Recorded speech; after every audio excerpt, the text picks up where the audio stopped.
that every act of kindness generates new acts of kindness. So that's our goal. Today we have Mrs. Colleen Marchetta. And Mrs. Marchetta, Colleen, is done many, many incredible, wonderful things. But what we're here to talk about today is Hope Totes.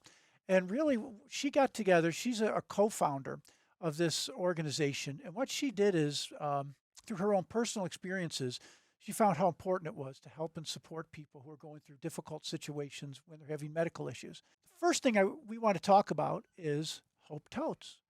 Tell us about Hope Totes and tell us about what the organization does, and I think most importantly, what inspired you to create Hope Totes? So we have to go back to 2014 for that.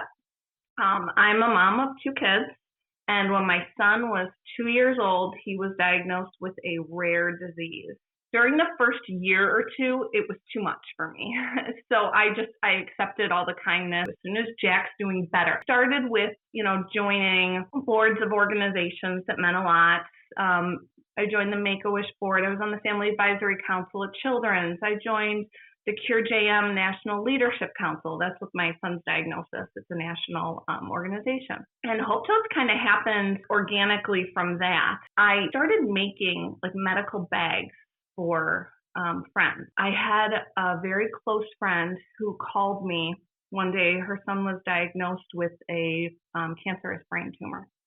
And she called me because I was the only person she knew that had a child that went through a serious illness. And I remember I got this huge adrenaline rush. I wanted to do something, right? Most people send flowers or make meals because that's how they can show that they care. But I had a different perspective because I had been through it as a parent. And I remember being up all night and I was going through the house looking for things. I ran out to Target the next morning to get whatever I could.